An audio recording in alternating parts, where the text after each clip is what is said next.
먼 미국 땅에서 자식들을 잘 키워내고 열심히 사시는 여러분들 정말 장하십니다. 안녕하세요. 전원주입니다. 전쟁도 가난도 겪은 우리 세대는 참 눈물겨운 세월을 살았죠. 아메리칸 드림을 이루기까지 여러분들의 세월이야 어떠셨겠습니까? 건강 관련 프로그램에 출연하면서 요즘 제가 깨달은 건요, 양 한방을 잘 결합하는 게 최고의 건강 관리라는 겁니다. 클레버 케어, 메디케어 어드밴티지 플랜 아세요? 양방과 한방의 좋은 혜택들을 쏙쏙 뽑아서 제공해주는 똘똘한 플랜이더군요. 우리 한인의 건강 문화도 이해하고 실력 있는 한국 의사와 전문의를 척척 연결해 준다니 얼마나 똘똘합니까? 이제 우리도 똘똘한 클레버 케어 플랜으로 150까지만 사십시다.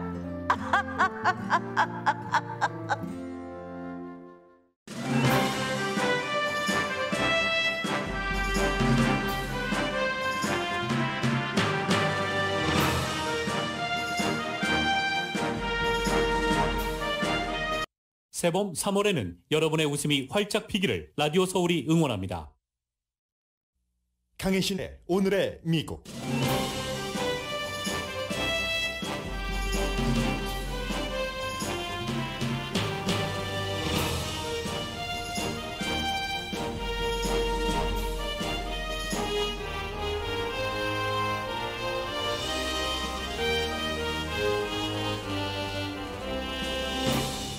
오늘은 한국 대통령 선거 최종 투표 날입니다. 뉴욕타임스는 차기 한국 대통령은 유권자의 3분의 1을 차지하는 20대와 30대 스윙 보러들이 결정할 것이라고 보도했습니다.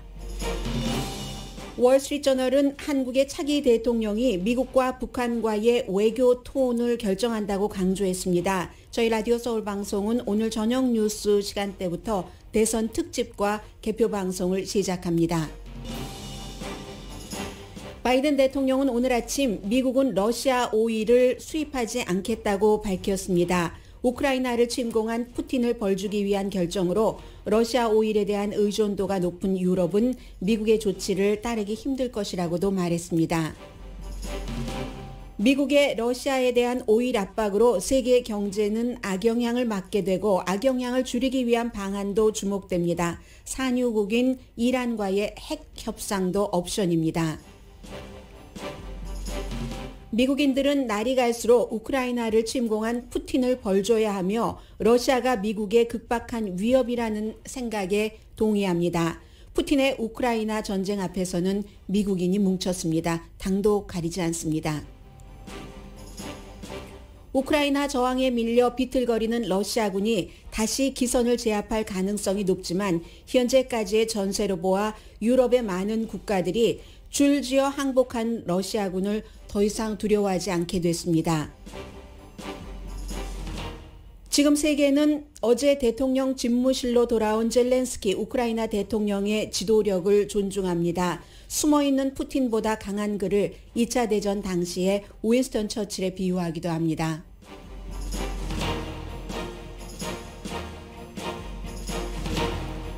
여러분 안녕하십니까? 오늘의 미국 강혜신입니다. 바이든 대통령이 이제 좀 전에 러시아로부터 러시아산 오일과 천연가스 그리고 이제 석탄까지 모든 그 에너지원 수입을 금지한다 하고 발표를 했습니다. 그래서 지금 케이블 방송에는 전부 백악관 출입 기자들이 나와서 이 얘기를 전하고 있는데 저는 오늘 여러분들께 이제 날이 밝으면 한국이 지금 새벽이기 때문에 주무시고 계실 테고요. 로스앤젤레스 시간으로 오늘 오후 1시부터 한국에서 투표가 시작이 되는데 한국의 대선에 대해서 말씀을 드리겠습니다. 물론 미국 매체의 보도를 중심으로 전해드립니다.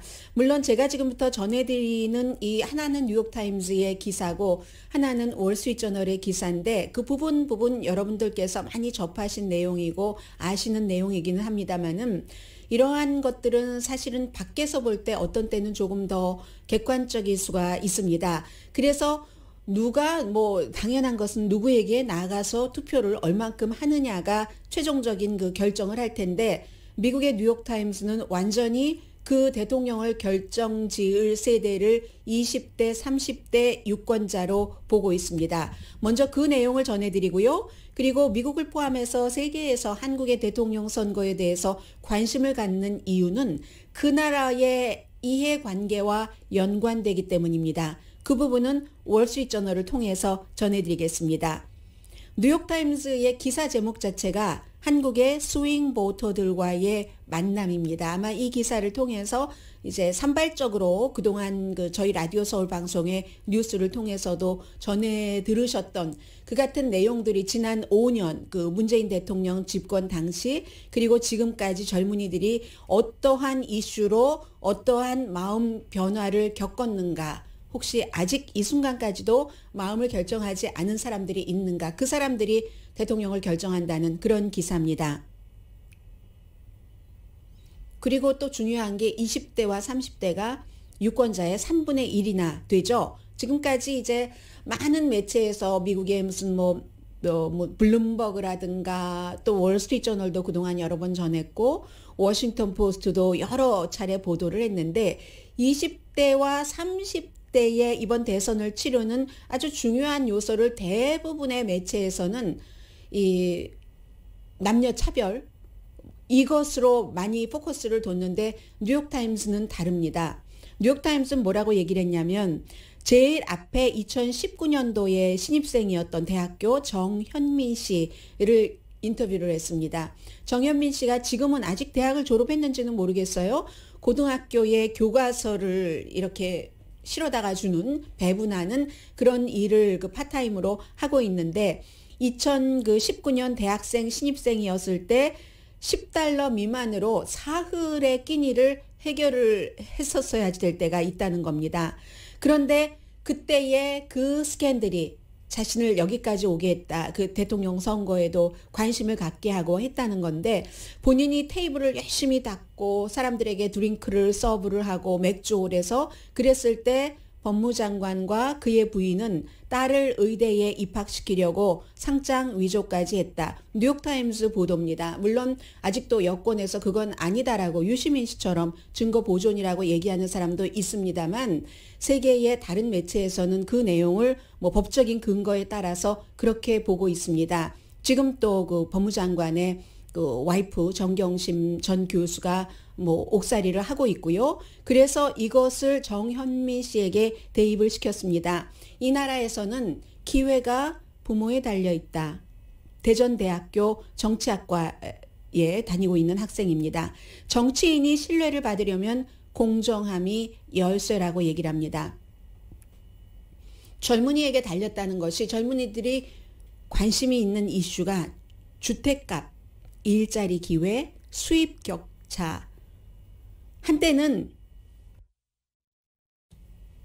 젊은이들의 많은 사람들은 진보였는데 지금은 결정을 못한다는 겁니다. 물론 남녀, 이 젠더 이슈도 있지만 이걸 먼저 뉴욕타임스는 다른 매체와 달리 기사에 도입을 했습니다. 한국에서 젊은 세대는 전 세대와 달리 지역적인 거 별로 신경 안 쓰고 거의 정치 보스에 대한 충성 맹세 안 하고 북한에 대한 두려움도 없고 설령 한반도에 대한 긴장이 있다 하더라도 거기에도 큰 관심이 없다는 겁니다. 이들은 너무나 극박하고 현실적인 경제 문제 때문에 영화 기생충이나 드라마, 미니시리즈, 오징어 게임에서 본 것과 같은 그것이 보여주는 현실 때문에 이 생에는 이룰 수 없다 하는 단어도 있다면서요. 그런 말까지 소개를 합니다. 해서 김현준 명지대학교 선거 전문 교수가 동등한 기회와 공정함을 어느 후보가 더 많이 줄 것인가. 이게 이번 그 선거의 열쇠라고 얘기를 합니다. 윤석열 후보 60대 이상 보수의 아젠다를 가지고 나오기 때문에 60대 이상에서 전폭적인 지지를 받고 있고 심지어는 이제 북한이 위협을 주면은 선제 공격 가능성까지 얘기를 하고 이재명 후보는 그에 비해서 40대와 50대의 단단한 지지를 받고 있으며 외교에 있어서는 균형, 미국과 안보로 중요하지만 중국도 중요하다 이런 상태요. 그런데 이 같은 보수적인 아젠다나 균형이 있는 이런 그 외교 정책에 대해서 20대, 30대는 관심이 없다는 겁니다. 유권자의 3분의 1이에요. 경제, 미래, 내가 당장 밥을 먹을 수 있는가 없는가. 이 세대가 부모 세대보다 경제적으로 더 못한 생활을 할 수 있는 가능성이 높은 첫 번째 세대라는 거죠. 한국전 이후에. 그게 이제 김동민 씨, 건국대학교 법대생이네요. 24살. 이분이 얘기를 했는데 이 모든 것들이 이제 여러 가지 자료에 근거해서 하는 얘기고요. 미국 사람들 모르니까 1950년부터 53년까지의 한국전 가난 이런 것들이 있고 중간층의 꿈은 집을 마련하는 거잖아요. 그리고 그 집을 마련하기 위해서 자녀들을 서울로 보내서 아주 그 좋은 학교 보내고 그리고 나서 뭐 좋은 직장에 돈 많이 버는 직장에 취직을 하면은 모으고 모아서 알뜰 살뜰 모아서 아파트 한 칸 작은 것이라도 마련을 하고 하는 것이었는데 지금 그게 불가능하다는 얘기입니다.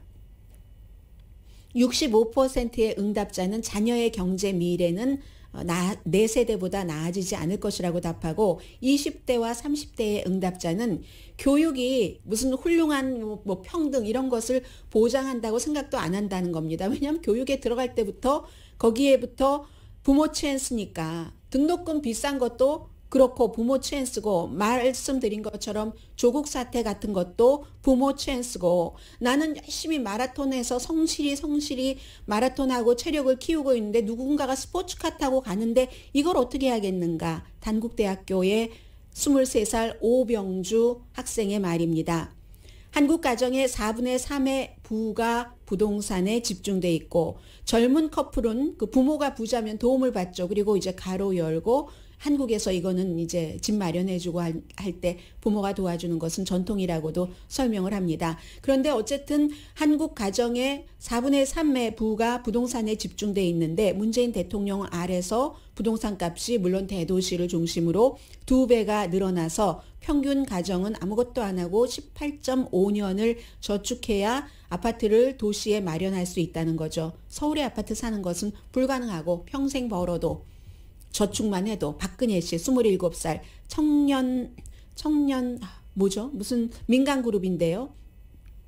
그 그룹에서 가난한 젊은이들에게 음식을 주는 그런 일을 하는 젊은이가 얘기를 합니다. 그래서 젊은이들이 돈으로 작은 돈이나마 주식을 사고 암호화폐를 한다는 겁니다. 그러면 또 누군가는 도박꾼들이라고 비난만 하고 그런데 우리를 그렇게만 볼 것이 아니라는 거죠. 길이 없으니까 암호화폐에 완전히 몰두를 할 수밖에 없다는 그 한국의 상황을 설명을 해줍니다. 빈곤율과 수입 불균등은 부자 나라에서 최악인 게 한국이라서 15살에서 29살 사이 5명 가운데 1명이 1월에 일자리가 없었다는 겁니다. 전체적인 그 실업률 평균 13.1%보다 높죠. 문재인 대통령은 모든 사람을 위한 동등한 기회를 약속했고 과정은 공정하고 결과는 올바를 것이다를 굉장히 강조를 했었는데 많은 젊은이에게 공정함과 동등한 기회가 사라졌다는 얘기를 합니다.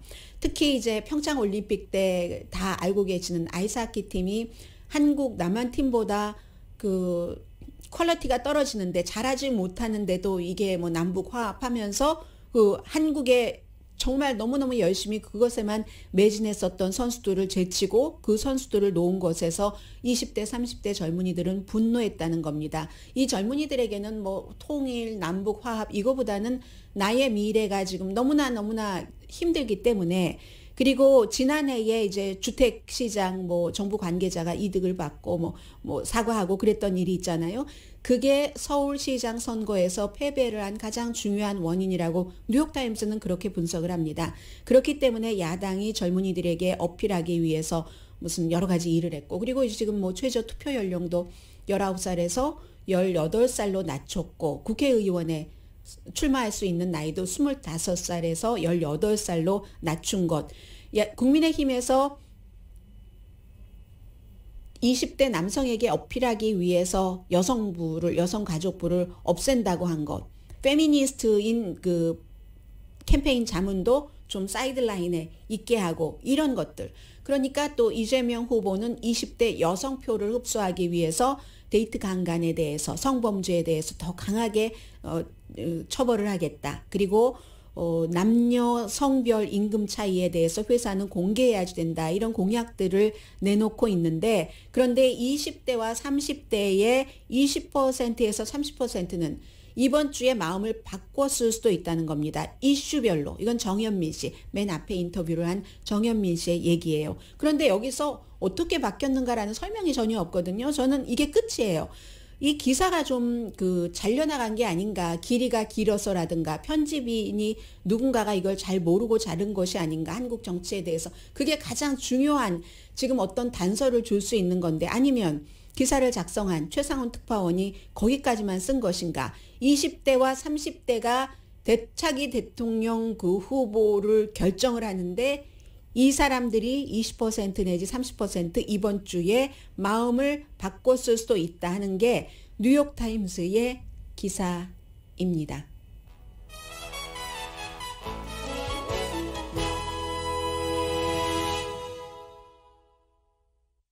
뉴욕타임스의 기사 전망이 맞다는 얘기는 아니에요. 그리고 알 수 없는 것이고요. 마음을 바꿨는데 어떻게 바꿨는지, 단일화 이후에 바꿨다는 것인지 무엇인지 지금 여당과 야당에서 하고 있는 얘기는 뉴스에서 많이 들으셨을 것 같고요.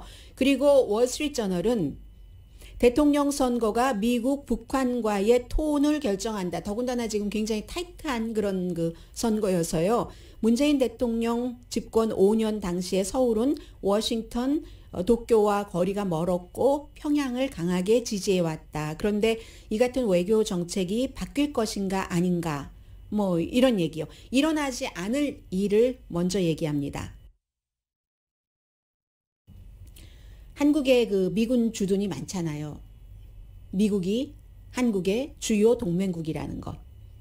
한국에도 미국이 주요 동맹국이라는 것. 이런 것은 변하지 않고 북한은 워싱턴과 서울에 둘 다 위협이라는 것.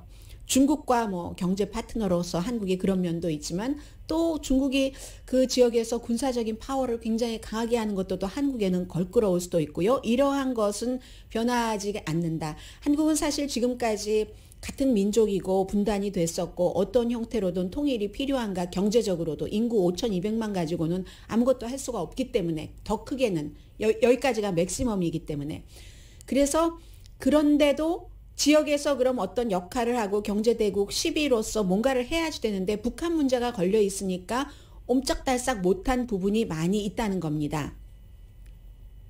아메리칸 유니버시티 워싱턴 DC에 있는 그곳에 동아시아 안보 전문 교수 이지영 교수가 한 얘기입니다. 그래서 차기 대통령이 누가 되느냐에 따라서 조금 달라질 수 있다고 보네요. 선거 토론할 때 첫 번째인가 두 번째 토론으로 기억이 되는데요. 물어봤죠. 이 사회자가 만약에 대통령에 당선되면 첫 번째였던 것 같습니다. 이 미국, 일본, 중국, 북한 지도자 가운데 누구를 제일 먼저 만나겠습니까? 중요 우선도를 물어보는 거죠. 한국이 생각할 때 중요한 국가. 거기에 대해서 이재명 후보는 지금 상황에서 상황이 늘 변하니까 그것에 대한 답변을 할 수가 없다. 그 당시의 상황을 보고 결정하겠다라고 얘기를 했는데 같은 질문에 대해서 윤석열 후보는 바이든 대통령 먼저 만나고 그 다음이 일본이었었죠. 네, 후미오 기시다 일본 총리, 시진핑 주석, 북한의 김정은 위원장. 그런데 김정은 위원장과는 아무런 조건이 없이 만나서 기대를 한다고 결과를 낸다고 기대하지 않는다. 이건 월스트리트저널과 이 서면 인터뷰에서 다시 한 얘기랍니다. 만나게 되면은 비핵화라는 명백한 주장을 할 것이고 라고까지 얘기를 했는데 여기에 설명을 붙이죠. 월스트리트저널이 북한이 공격을 남한을 할 것 같다. 이게 극박하다라고 판단되면 선제 공격을 한다는 그런 것. 사드 배치도 지지를 하고 문재인 대통령이 국제적인 이슈에 너무 소심했다라는 그 주장도 이 월스트리트저널에 했다는 얘기입니다. 그리고 이제 월스트리트저널의 얘기예요. 한국이 러시아가 우크라이나를 침공한다 하지 않는다 할 때부터 여러 가지 제재에 관한 것이 논의가 됐었고 했는데 한국은 이제 침공한 뒤에 다른 아시아 국가들보다는 조금 늦게 이 러시아 제재에 참여를 했잖아요. 그 점을 월스트리트저널은 얘기를 했는데 그 점에 대해서 이제 미국 전에 국무부에서도 일을 했고 했었던 분은 워싱턴과 서울은 지금 같은 페이지에 있지는 않는다. 그 북한과 동아시아 그쪽 정세에 있어서. 다만 차기 대통령이 같은 페이지 쪽으로 가도록 하는 수순을 밟아야 될 것 같다라고 얘기를 했고, 이에 대해서 이재명 후보의 입장을 얘기를 합니다. 문재인 행정부보다 빨리 러시아에 대한 제재를 발표했을 것이다. 이재명 후보가 대통령이었다면. 이건 이제 위성락, 과거에 북한 관련 아주 그 중요한 그 일을 많이 했었던 분이죠. 그런데 지금은 이제 외교 타결위원장, 이름을 그렇게 붙였네요. 그냥 외교자문, 미국 같으면 그렇게 할 텐데, 외교 타결위원장, 네, 삼고초려해서 모셨다는 그분이잖아요. 북한 문제, 아무튼 굉장히 많이 일을 했었던 위성락, 이분이 얘기를 한 겁니다. 이재명 후보는 문재인 대통령이 아니다. 이재명 후보는 문재인 대통령과는 다른 리더다. 계속 그것을 강조합니다. 그의 대통령직은 문재인의 대통령직과 같지 않다. 이게 이제 외교통상부 북미국장을 지냈고, 뭐 외교 부총리도 했고, 또 이분 또 러시아 대사도 했잖아요. 월스트리트저널과 인터뷰에서 한 얘기입니다. 실용적인 접근을 이재명 후보는 강조한다는 거죠. 북한과의 문제라든가 여러 가지 지역 이슈에 있어서 미국과 미국과 가까우면서 중국과 북한을 멀리하는 것이 북한 이슈를 푸는데 굉장히 복잡하기 때문에 이게 현실적으로 아주 좋은 방안은 아니다 하는 게 이재명 후보의 입장이라는 얘기입니다. 북한이 위협을 중단하고 대화와 협상을 해야지 된다라는 그 분명한 입장은 있지만, 어쨌든 진정한 성취를 향해서 일할 때다라고 얘기를 하는데, 월스트리트저널은 이렇게 미국 신문이니까 외교적인 문제에 포커스를 맞췄는데, 월스트리트저널도 이렇게 얘기를 합니다. 외교 정책이 한국에서 지금 가장 중요한 대선 이슈가 아니라는 겁니다.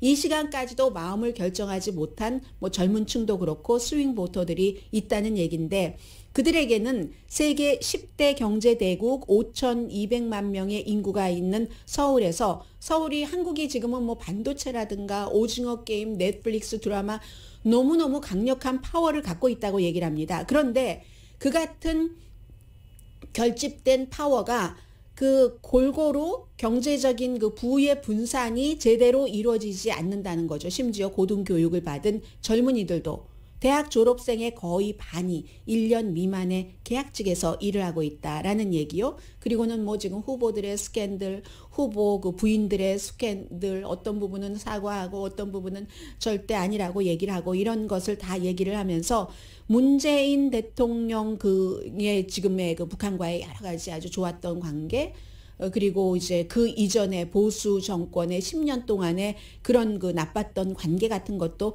쭉 설명을 하면서, 기본적으로는 이제 북한은 4월 달이 되면은 장거리 그 테스트도 할 것이고, 어쩌면 만약에 윤석열 그 후보가 대통령이 된다면 그게 베네핏이 될 수도 있다. 북한이 거봐라 저렇게 한다 하면서 베네핏이 될 수도 있다. 이 월스트리트저널도 어떤 후보가 뭐 더 당선 가능성이 높다던가 이런 얘기를 하지는 않았습니다만은, 세계에서는 그 뉴욕타임스 같은 경우는 특파원 자체가 한국말도 잘하고 한국 그 문화라든가 역사에 그 최상홍 특파원은 거의 정통했다고 봐도 됩니다. 그런 사람이기 때문에 그런 쪽으로 포커스를 뒀고, 월스트리트저널은 이제 그 한국 사람도 아니고 기자가, 그러니까 이런 그 미국의 입장에서 보는 그 한국의 마지막 지금 투표가 치러지기 직전의 기사를 얘기를 했습니다. 그리고 저는 여러분들께 한 가지를 말씀드리겠습니다. 어제 제가 이 시간에 한국의 그 사전 투표에서 그 많은 분들이 뭐 쓰레기 봉지라든가 그냥 박스라든가 양동이라든가 이런 데에 확진자분들께서 집어넣고 어떻게 됐는지도 모르고 불만을 많이 했다는 내용을 잠시 전해드리면서, 처음 있는 일이니까 뭐 준비가 되지 않았을 수도 있고, 제가 그렇게 말씀을 드린 것에 대해서 항의를 하신 분들이 계셨는데, 예, 그 항의를 제가 받아들이겠습니다. 제가 생각을 해도 물론 아직 무슨 뭐 일부에서 주장을 하는 이게 뭐 부정선거일 수도 있는 거야 라는 것이 증거가 있는 것은 아니지만, 그렇지만 한 표라도 중요한 것이니까 제가 뭐 처음 있었던 일이니까 그렇게는 언급을 하지 않는 것이 좋았다고 생각을 합니다. 사과드립니다. 사과도 정정. 그런데 아마 제 마음속에 그런 게 있었던 것 같습니다. 미국이 대통령 선거를 치르고 나서 그 치르기 전부터 현직 대통령이 부정선거일 것이라고 했고, 증거가 전혀 없는데도 부정선거라고 하고, 조지아주에서는 뭐 한 표만 더 한 표 더 만들어낸다고 대통령이 되지도 않아요. 다른 주들에서도 적기 때문에 선거인단 표가 확보가 안 되니까. 그런 것을 겪으면서 선거가 끝나고 나서 지금까지도 계속 전직 대통령은 부정선거라고 하고 국민들은 또 대통령이 거짓말하겠어? 그의 말을 믿으면서 계속 분열되잖아요, 국가가. 아마 이러한 것들이 저의 잠재의식 속에 있었던 것 같습니다.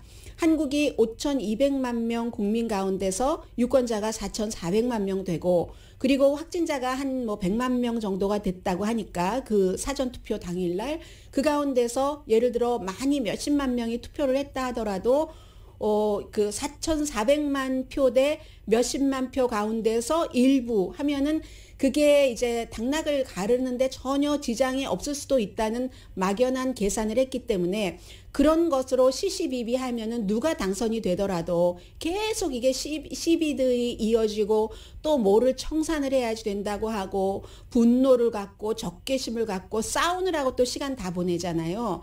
그런 미국이 했었던 시간을 한국이 맞지 않았으면 좋겠다 해서 그게 대세에 지장이 없는 표수일 것이라고 어림짐작을 했기 때문에 그런 제가 말씀을 드렸던 것 같습니다. 그런데 안 하는 게 더 좋았을 뻔했어요.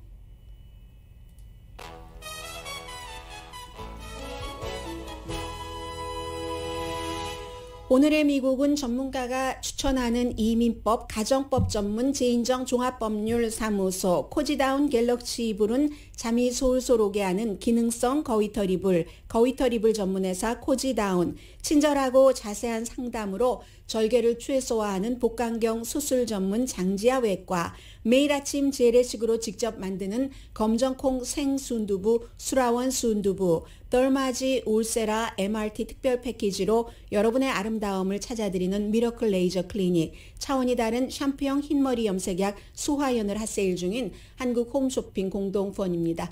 네, 오늘 저희 대선 방송은 저녁 뉴스 때부터 시작해서 저는 7시부터 8시까지 제가 두 분을 모시려고 하는데, 한 분은 저도 원래는 생각하지 않았던 그런 분, 조금 특별하다고도 할 수 있고요.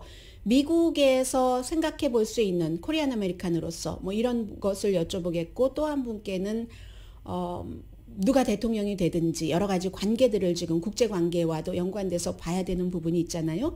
그렇게 저는 1시간을 진행하고 8시부터 10시까지는 임승찬, 김미애 앵커가 여러 패널 분들을 모셔놓고 조금 본격적으로 토론도 하실 겁니다. 그리고 10시부터 12시까지는 시사살롱을 진행하는 이서희 씨가 또 맡아서 마찬가지로 패널들과 함께 여러 가지를 분석해드리고 할 겁니다. 내일 아침 뉴스도 새벽 6시부터 시작되거든요. 그러니까 20대 대통령 선거는 저희 라디오 서울 방송과 함께 하시고요. 잠시 뒤에 아주 중요한 뉴스들 전해드립니다.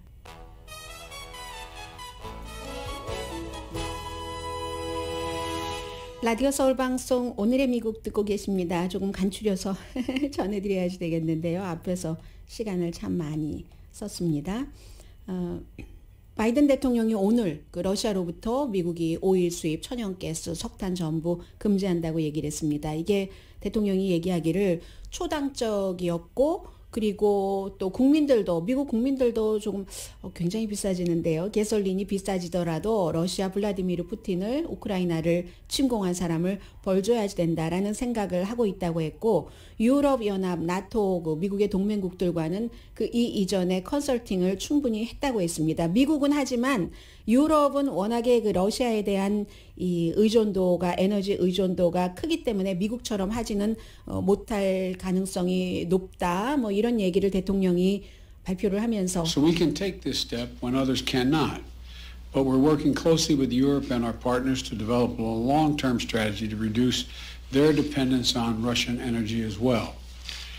Our teams are actively discussing how to make this. 네, 다른 곳에서 다른 유럽이 하지 못하는 것을 우리는 먼저 했고 그럴 수밖에 없다는 유럽의 입장도 얘기를 하면서 유럽이 러시아로부터 에너지를 의존하는 그 의존도를 장기적으로 어떻게 줄이는가 하는 것을 계속 의논을 한다고 했습니다. 그러면서 본인도 제가 지난번에도 말씀드린 것처럼 자유라는 것은 대가를 치러야지 됩니다. 우크라이나 국민이 지금 하고 있는 것이 민주주의를 지키기 위한 자유를 지키기 위한 그 싸움이기 때문에 그런 것에는 우리 국민들도 가솔린 값이 올라가잖아요. 바이든 대통령 이거 하고 싶어 하지 않았습니다. 그런데 뭐 낸시 펠로시 하원 의장도 지지한다고 하고 민주당인 조 맨신 상원의원이 이것을 공화당 의원과 함께 들고 나왔기 때문에 조 맨신 의원이 뭔가를 해줘야 Build Back Better 안을 가지고 갈 수 있거든요. 맨신 의원을 무시할 수도 없고 대통령이 백악관은 원치 않았지만 의회와 국민이 원한다면 해서 결정된 그런 겁니다. 그래서 그 러시아에서는 이런 일이 있을 수 있다는 것을 알고 어제 그래? 그럼 뭐 오일 배럴당 한 300달러까지 가는 거 봐봐. 뭐 이런 얘기를 했는데 그만큼 갈지는 모르겠고요. 이 어제도 그 여러 그 마켓, 재정 마켓을 흔든 것이 사실이고 오늘도 이제 부분적으로 영향을 받고 할 텐데 앤토니 블링켄 그 국무장관이 어제 말을 했거든요. 유럽과도 계속 이렇게 얘기를 하고 있다. 장기적으로 어떻게 할 것인가? 뭐 사우디아라비아에도 보내서 생산량 늘리라고 하고 베네수엘라도 that's okay. 우리 늘릴 수 있어라는 답을 들었다고 하고 그리고 또 다른 옵션도 있죠. 이란과 핵 협상을 하는데 이란이 산유국이니까 이걸 좀 해서 더 많이 생산을 하도록 이런 것 아니면은 이게 뭐 전략적 비축유가 미국에만 있는 게 아니라 유럽도 나름대로의 전략적 비축유 같은 것이 있는데 그 완충 역할을 할 수는 있겠죠. 그런데 국제적으로 그 에너지 기구가 6천만 배럴 정도는 방출을 할 수 있다고 하는데 그게 뭐 큰 도움이 되지 않는답니다. 과거에도 이라크 전쟁할 때나 미국의 그 허리케인 카트리나 때나 이때 이제 뭐 전략적 방출을 했었거든요. 이라크 전쟁은 90년대 이라크 전쟁이고 그리고 또 리비아 내전 때도 마찬가지로 했었습니다. 그런데 이 정도 가지고는 안 된다고 보고 있고 푸틴을 벌주기는 하지만 러시아를 경제가 거의 에너지 수출 등에 많이 의존을 하고 있기 때문에 그렇긴 하지만 미국이나 세계에 다 딜레마가 되는 겁니다. 이로 인해서 뭐 그렇지 않아도 지금 수요가 늘어나고 있는 이때에 러시아가 전체적으로 뭐 미국, 사우디아라비아 다음으로 세 번째 또 특별한 에너지는 두 번째 미국 다음으로 이렇게 되는데 이것을 일단 미국 쪽에서라도 막기 시작한다면 세계 경제가 오일에 많이 의존을 하고 있기 때문에 이거는 좀 봐야지 된다는 거죠. 예, 좀 봐야지 된다는 거고요. 그리고 미국 국민들이 어떻게 지금 뭉치고 있는가 오랜만에 뭉치고 있습니다. 미국 국민들이 뭉치는 것을 영국 매체에서 조사를 했습니다. 그 영국의 그 YouGov가 조사를 했는데 YOUGOV가 당신의 정부요. YouGov가 조사를 했는데 2월 26일부터 3월 1일 그러니까 러시아가 우크라이나를 침공한 게 2월 24일입니다. 침공 이후였었죠. 그 전의 생각과 침공 이후의 생각이 많이 다르다는 겁니다. 지난번 선거에서는 헬스케어 때문에 민주당이 굉장히 득을 보기도 했고 뭐 또 총기 규제가 이슈가 되기도 했고 했는데 이번에는 어떻게 된 게 수천 마일 떨어진 곳 그곳에서 일어나고 있는 전쟁 때문에 미국인이 뭉치는 거죠. 이게 9.11 사태가 일어났었을 때 아프가니스탄 오사마 빈 라덴 숨어서 테러리스트들이 미국을 공격을 하고 세계를 공격해서 쫓아가서 전쟁을 했잖아요. 7,000마일 떨어진 곳에. 그때 한번 뭉쳤고 그때 뭉친 것처럼 이렇게 외교적인 이슈로 다시 뭉쳤다는 겁니다. 지금은요. 여러분들 우크라이나에서 일어나는 일에 대해서 많이 생각하고 계십니까? 여러분들도 한번 비교를 해보세요. 미국 전체적인 국민들 의견과 했더니 대단히 많이 생각합니다. 60%나 됐거든요. 그리고 조금 생각한다, 전혀 생각하지 않는다 하는 사람들은 점점 줄어들고 있고 얼랏이라고 하는 사람은 많이 늘어나서 지금 60%가 되고 있는 겁니다. 전혀 생각하지 않아요 하는 사람은 한 10%도 되지 않거든요. 3월 1일 현재. 그리고 러시아가 극박하고 심각한 위협인가 미국에 이것도요. 지금 45%가 극박하고 심각한 위협이다. 뭐 somewhat serious 위협이야 라고 얘기하는 사람도 한 30% 되면 합치면 75%가 러시아가 미국의 심각한 위협이라는 겁니다. 전혀 위협이 아니라는 사람은 5% 미만입니다. 지금 뭐 푸틴이 잘하네, 푸틴이 이기고 있네, 미국은 뭐 전쟁에 가서 사람 죽이지 않아. 그게 이제 역사를 잘 모르고 그렇게 주장을 할 수도 있는 것이고 미국이 많은 전쟁에 가죠. 그러나 그 나라 국민들을 도관에 가둬놓고 막 공습하고 하진 않습니다. 그리고 미국은 자유를 원한다는 민주주의를 원한다는 국가에 가서 뭐 쏠 수 있는 거 다 쏘고 다리를 부수고 이러지 않거든요. 대체적으로 기본적으로는 국제적인 공조를 하고 그 나라가 중심이 돼서 독재자에 대한 이런 그 처벌을 하는 것은 하지만 그조차도 아니 너무 많은 쓸데없는 전쟁이야 라고 생각을 하는 부분들이 많고 아프가니스탄에서도 바이든 대통령이 철군을 했지만 푸틴처럼 사람들을 도관에 가다 놓고 거주지를 폭격하고 하는 거 미국 안 합니다. 미국 많이 한다는 말은 잘 모르는 얘기고요.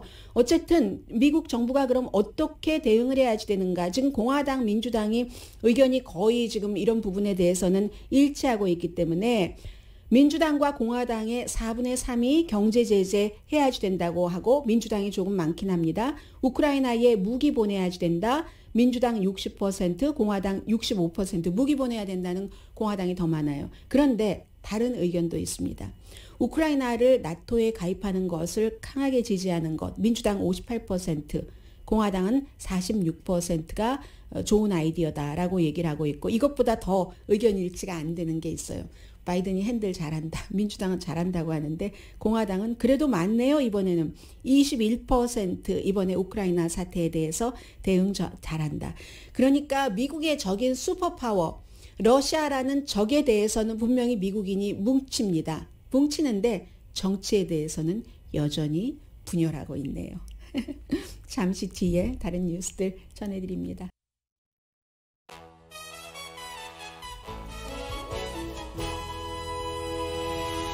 라디오 서울방송 오늘의 미국 듣고 계십니다. 네, 오늘부터 뉴욕에서는 공립학교에서 마스크 의무화가 아닌 첫날이 되고요. 플로리다주는 어린이에게 백신을 안 맞지 않도록 노 백신을 지금 권고를 하고 있습니다. 그리고 여전히 미국과 세계의 모든 뉴스가 지금 우크라이나에 집중되어 있거든요. 그럴 수밖에 없습니다.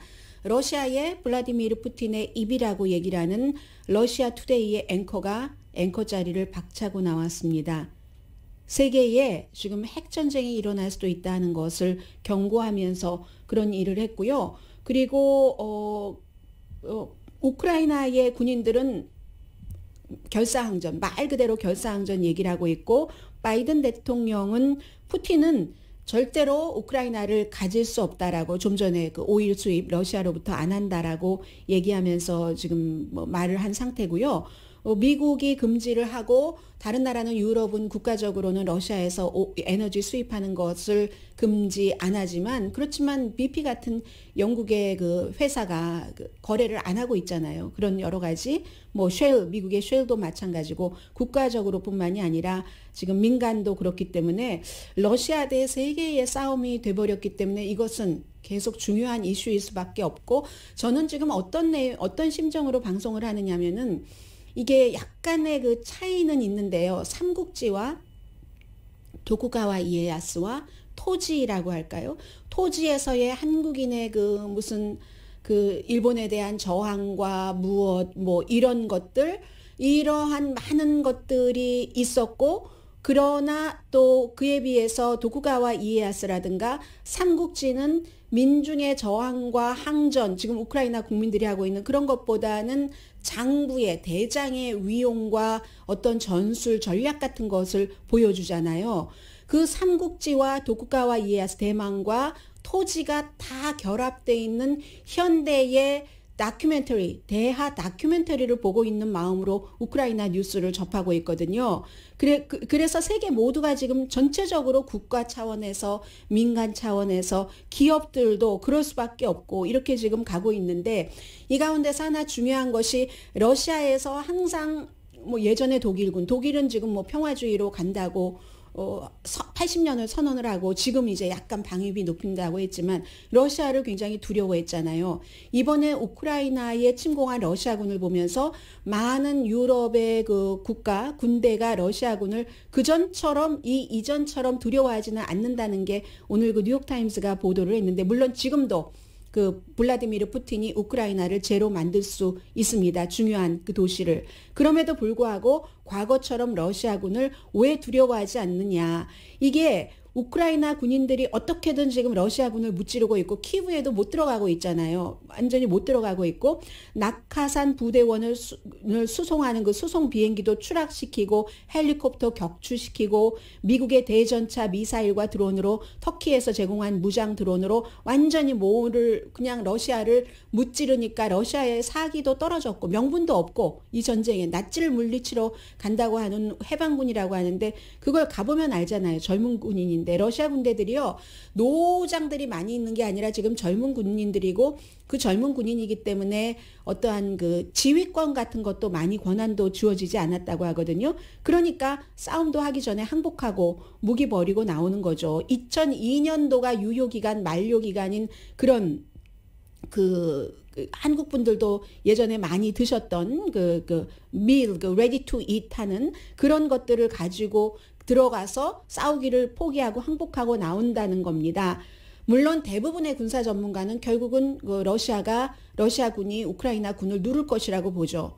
왜냐하면 러시아군이 현역만 하더라도 많고 그 예비군이 한 200만 명 되고 현역이 90만 명 돼서 이게 우크라이나 군대와 비교하면은 8배 많습니다.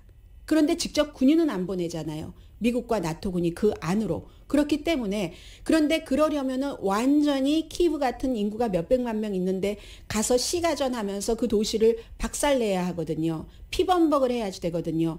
피범벅하면 피범벅한 뒤에 사람의 마음을 살 수도 없고 이게 이겨도 이긴 게 아닌 그런 게 되는데 러시아가 도망치는 또 민간인을 살해한다던가 이래서 푸틴이 여러 가지를 모든 것을 다 모든 명분이라는 명분은 다 잃어버렸고 군대도 이것밖에 안 돼. 우크라이나 방어만 쉽게 뚫겠지 했는데 쉽게 뚫기는요. 이게 하루 지나가면 하루 지나갈수록 러시아를 푸틴을 더 힘들게 한다는 거죠. 하르킵 같은 데도 그 동쪽에 아직 건재하고 있고 러시아군이 물론 실수를 점검해 가리라고 군사 전문가들은 봅니다. 그리고 뭐 이럴 수도 있죠. 젤렌스키와 그 사령부와의 사령탑을 통신 같은 것을 끊어버릴 수도 있고 아니면 우크라이나의 그 은행 시스템을 끊는다던가 또 전기 그 기간 산업 같은 것을 완전히 지금도 이미 도간의 주인 그런 도시들이 많이 있지만 그렇게 함으로써 민간인들이 항복하도록 못 살겠다. 그냥 살아야 되겠다 하도록 아니면 그렇게까지 못해도 화가 나니까 독재자가 그냥 다 부숴버리도록 할 수도 있지만 아직 공군력이 발휘를 못하고 있다는 겁니다. 그 우크라이나 북부가 날씨가 지금 좋지가 않기 때문에 러시아가 그 공군력이 강하잖아요. 뭐 해병대도 강하고 하기 때문에 강한 군사력은 뒷전에 있어서 지금은 그렇긴 하지만 지금까지 보여준 것만으로도 그다지 유럽에서는 전처럼 러시아군을 두려워하지 않는다. 항상 그런 그 이쪽 군의 그 사기와 저쪽 군에서 바라보는 이쪽 군 굉장히 중요하잖아요. 지금 현재 러시아군과 유럽군과의 서로를 바라보는 그 입장입니다.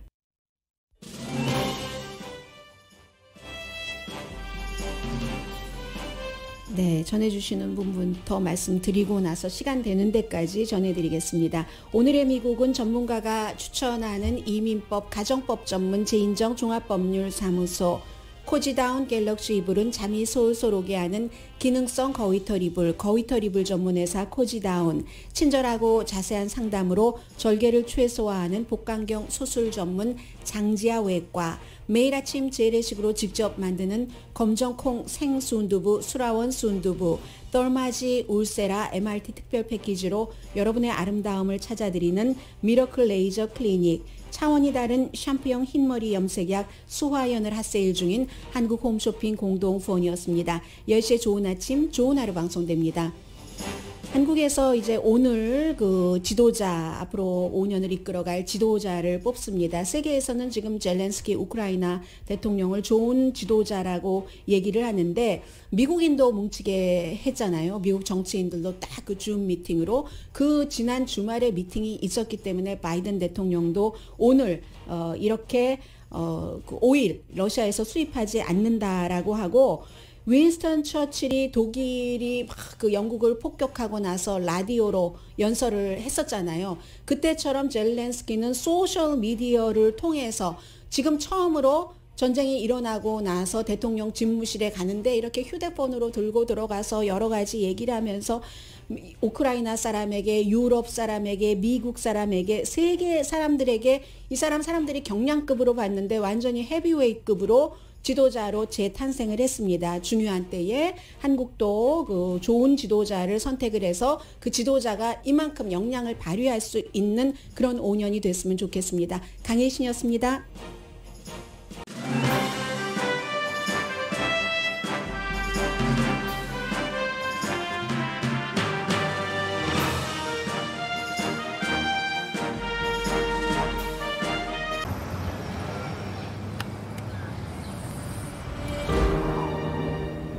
아직 쓰여지지 않은 스토리. 그 스토리를 완성하기 위해서는 새로운 아이디어를 찾아 움직여야 합니다. 우리의 움직임, 그것은 차세대 전동화 차량을 만드는 것입니다. 당신의 새로운 영감을 찾아서